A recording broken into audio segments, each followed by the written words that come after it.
Bismillahirrahmanirrahim. Assalamualaikum warahmatullahi wabarakatuh. Kita lanjutkan kembali materi kita tentang belajar Android Studio. Yang pertama, untuk materi hari ini kita akan bahas tentang relative layout. Kemudian yang kedua kita akan bahas tentang frame layout, dan yang ketiga kita akan bahas tentang table layout. Oke, untuk yang pertama ada namanya relative layout. Jadi sebelum Android Studio memperkenalkan constraint layout, itu secara default itu menggunakan relative layout. Namun dengan adanya constraint kemudian menggantikan layout default daripada Android Studio. Untuk mengganti ke linear relative layout, kita bisa ketik relative layout. Maka otomatis penutup dari constraint layout tadinya itu kemudian berubah menjadi relative layout. Relative layout itu jadi penggunaannya setiap objek, setiap widget yang ada pada tampilan itu kemudian tata letaknya itu relatif terhadap sebuah objek atau sebuah widget di dalamnya. Contoh misalkan kita berikan di sini text view dengan misalnya web content, lalu saya berikan teks di sini. Teksnya misalnya teks 1 gitu. Lalu saya tambahkan size-nya misal 20 dp, 20 sp misalnya. Kemudian misalkan saya berikan background colornya, jika saya berikan warna seperti ini, lalu colornya saya berikan misalkan white saja seperti ini. Oke, lalu saya coba tambahkan stylenya, text style bold, terus saya coba tambahkan lagi height 200 dp, lalu atau 100 gitu. Lalu white nya saya tambahkan juga 100 dp. Untuk supaya tulisannya ke tengah saya tambahkan graffiti center. Jadi ada sebuah teks di dalam text view, yang dimana di dalam sini baru terdapat dua objek. Objek yang pertama yaitu pembungkusnya atau parent daripada layar. Kemudian teks kedua adalah text view itu sendiri. Sehingga untuk meletakkan text view itu harus di relatif terhadap objek sekitarnya. Jadi misalkan kalau kita mengatur layoutnya, kita bisa mengatur misalkan teks ini kita berikan secara horizontal, posisinya di tengah, maka kita pilih ini true. Posisinya akan berada di tengah antara parent daripada text view itu sendiri. Kemudian misalkan kita atur di sini secara vertikal, maka dia posisinya ada di tengah secara vertikal. Jika kita mau dia posisinya benar-benar di tengah, maka kita bisa memberikan layout secara vertikal maupun secara horizontal seperti ini. Posisi yang lain yang bisa kita berikan, kita bisa misalkan layoutnya align parent left true, maka dia akan posisinya berada pada kiri daripada parentnya. Kenapa dia posisi di tengah? Karena di sini juga kita atur secara vertikal berada di tengah. Jika secara vertikal kemudian kita berikan nilai false, maka dia kembali ke posisi awal, karena secara vertikal false artinya dia secara vertikal secara defaultnya berada di top. Kemudian secara parent leftnya dia berada di parent left. Di sini kalau kita rubah misalnya parent left-nya menjadi parent right, maka posisinya berada di kanan. Kalau kita rubah juga di sini misalkan bottom, berarti posisinya ada di bawah. Gitu. Kemudian di sini jadi beberapa pada prinsipnya adalah dia menyesuaikan posisinya bergantung pada objek atau widget di sekitarnya. Contoh lagi, misalkan saya mau berikan layoutnya, saya coba kasih ke tengah dulu, center horizontal true. Ini saya berikan true juga biar ke tengah. Lalu saya kasih ID di sini. Misalkan ID-nya teks 1. Ini saya coba copy, saya buat lagi teks berikutnya namanya teks 2. Ini saya tulisannya teks 2. Agar supaya memudahkan, saya coba atur tingginya misalkan 50 saja. Di sini bisa terlihat bahwa teks 2 itu kemudian menumpuk, jadi teks 1 ada di belakangnya. Jadi kalau posisinya dia berada pada posisi yang sama secara vertikal dan secara horizontal true, yang teks 2 juga demikian, maka teks 2 karena secara pembuatan dia dibuat dari belakang atau terakhir dibuat, maka teks 2 itu menumpuk teks 1. Teks 2 ini cara mengatur posisi bisa relatif terhadap teks 1. Misalkan saya atur posisinya agar supaya dia berada di atas daripada teks 1 misalnya. Maka saya atur seperti ini. Ini artinya teks 2 itu posisinya berada di atas teks 1. Ini dia posisinya relatif terhadap satu objek atau widget yang lain.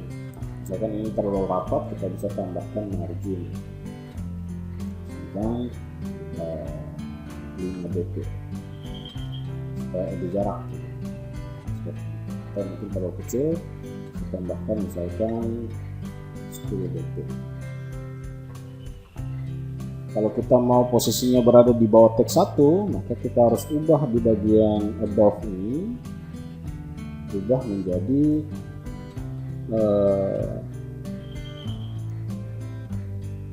di sini dia berada di below, jadi dia berada di bawah dari posisi teks 1. Jika dia teks 2 ini mau diposisikan di samping kiri daripada teks 1, maka kita juga bisa atur supaya posisinya berada pada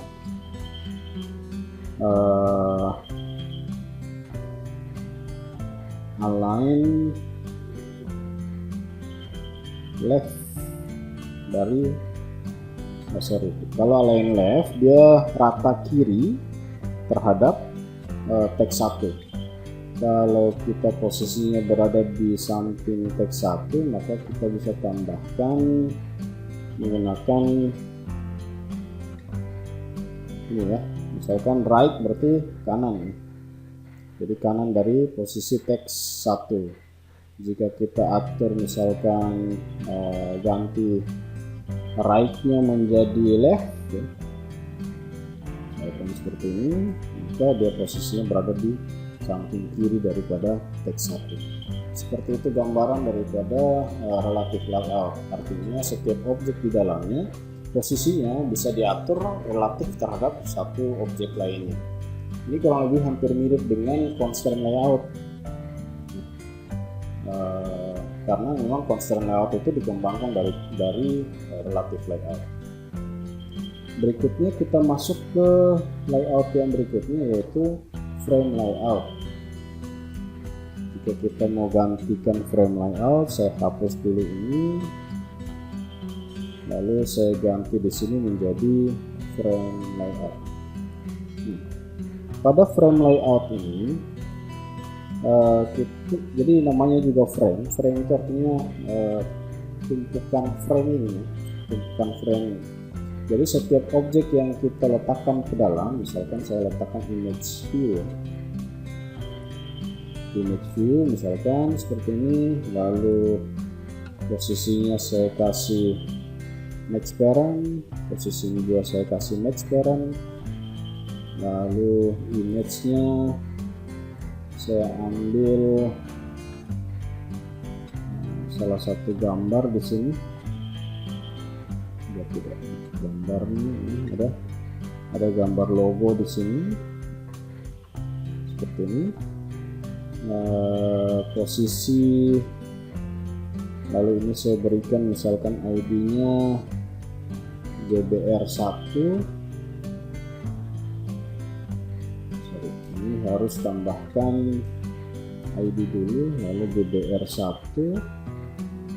Kemudian teks saya berikan lagi image untuk image kedua, saya kasih namanya gambar 2.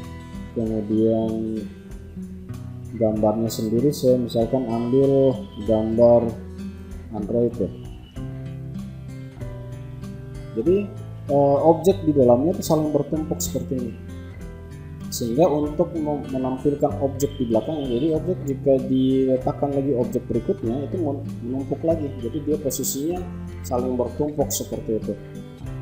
Nah, di belakang daripada gambar ini ada gambar 1. Ketika kita menambahkan gambar 3 dan seterusnya atau posisinya itu kemudian dia saling bertumpuk. Nah, cara seperti ini biasanya digunakan untuk perpindahan layer. Jadi nanti bisa dibuatkan kode programnya agar supaya setiap layer atau setiap frame yang bertumpuk ini kemudian bisa ditampilkan secara bergantian. Jadi misalkan seperti buat slideshow gitu ya. Jadi ada gambar yang ditampilkan secara bergantian. Itu fungsinya kita bisa gunakan yang frame layout ini. Sehingga misalkan saya mau tampilkan gambar 1 yang tampil, maka saya tinggal rubah bagian gambar 2 visibility-nya. Visibility-nya saya berikan gone di sini. Maka view gambar 2 ini kemudian di hidden atau disembunyikan dulu, yang tampil adalah gambar 1. Di sini ada value-nya, ada visible, ada invisible, ada visible dan gone. Kalau invisible sama dia sembunyikan, jadi dia tidak ditampilkan. Bedanya kalau gone tadi ini sebenarnya dia tersembunyi di sudut atas ini. Namun jika kita gunakan invisible, maka benar-benar disembunyikan. Seperti itu. Seperti itulah gambaran daripada frame layout. Jadi frame layout merupakan layout yang digunakan untuk menampilkan biasanya digunakan untuk menampilkan slide gambar. Jadi gambar yang saling bertumpuk kemudian nanti ditampilkan secara bergantian. Cara menampilkannya dengan menggunakan invisibility atau sembunyikan gambar yang lain, lalu tampilkan gambar lainnya, terus gone untuk sembunyikan gambar yang satu. Kalau kita mau tampilkan berarti menggunakan visibility seperti itu. Lalu layout yang terakhir yang kita bahas untuk video kali ini adalah table layout. Saya coba hapus kembali. Untuk table layout sama, kita coba ubah dulu di sini table layout. Nah, posisi tabel layout ini sama seperti halnya tabel. Di dalam sebuah tabel tentunya ada baris dan kolom. Jadi kita harus deklarasikan dulu tabel row seperti ini. Kita harus deklarasikan tabel row-nya dulu. Di dalam tabel row kemudian kita bisa tambahkan kolom di sini. Tambahkan kolom. Jadi kalau di sini saya tambahkan misalnya text view 1, lalu saya tambahkan misalkan layout untuk white-nya misalkan match parent atau red content, lalu di bagian layout untuk take saya gunakan juga red content, saya tambahkan sebuah teks di sini, misalkan teksnya nama gitu ya. Dan kita lihat di sini ada satu baris di mana nama ada di bagian sini. Lalu saya tambahkan satu, misalkan lagi plain text ya, edit text, kemudian bagian white-nya saya berikan web content, height-nya juga saya berikan layout height-nya, layout white, layout sudah white ya. Ini saya tutup dulu. Ini misalkan saya berikan web content juga, di dalamnya misalkan ada hint gitu, kemudian kita berikan masukan nama misalnya, maka nanti ada seperti ini. Jadi ada kolom, satu kolom di dalamnya ada baris, satu baris dalamnya ada kolom. Nah, kolom ini kita bisa tambahkan di sini layout kolom, misalkan kolomnya kolom 1, lalu di sini kolomnya kolom 2, seperti itu. Sehingga nanti jika kita tambahkan satu row lagi di bawah, lalu kita berikan, misalkan ini bagian ini saya buat white-nya match saja, supaya full ke samping. Di sini juga saya berikan match parent, kolomnya kolom 1, di sini kolom 2, sehingga tampilannya nanti rapi gitu. Terus ini layout height-nya, oke, seperti itu ya. Jadi dalam tabel layout ada baris dan ada baris digunakan row, dan untuk membuat kolom kita menambahkan layout kolom. Mungkin seperti itu gambaran daripada ketiga layout. Jika ada pertanyaan bisa kita diskusikan di kolom komentar. Mungkin demikian saya akhiri untuk video kali ini. Assalamualaikum warahmatullahi wabarakatuh.